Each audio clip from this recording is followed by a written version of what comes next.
আচাৰ মোৰ ready finally আচাৰ এইখিনি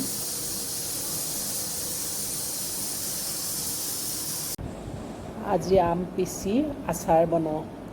খাই খুব টেষ্টি লাগে আৰু কম সময়তে মানে বনাই খাব পৰা এবিধ আচাৰ এয়া কেৰাহীতে ধনিয়া গুটি জিৰা और सौंफ और অকণমান মিঠি গুটি আৰু অজৱাইন আৰু কালঞ্জি অলপ দিছোঁ ধনিয়া গুটি এনেকৈ দি পানি অকণমান গৰম কৰি ভাজি লৈছোঁ এইপিনে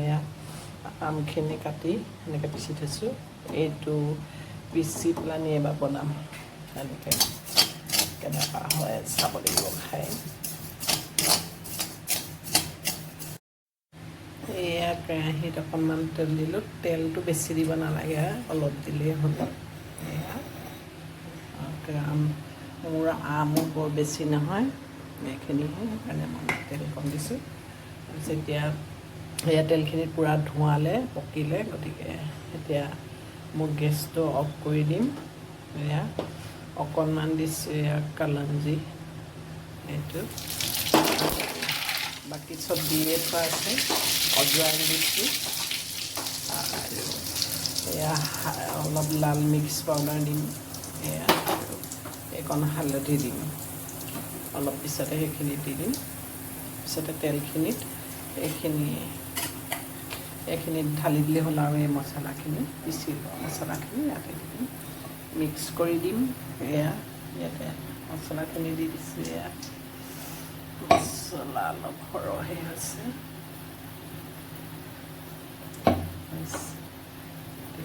হালধি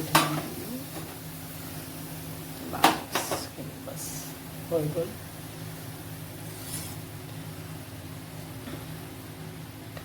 আৰু সোৱাদ অনুযায়ী নিমখ দি দিলে হৈ গ'ল আৰু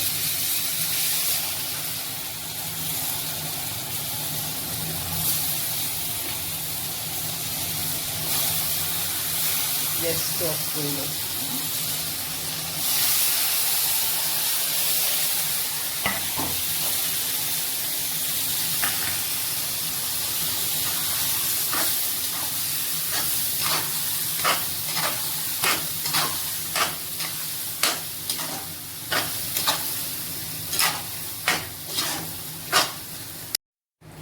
ইয়াতে দিছোঁ অকণমান ঠাণ্ডা নিমখ মানে নৰ্মেল যিটো নিমখ সেইটো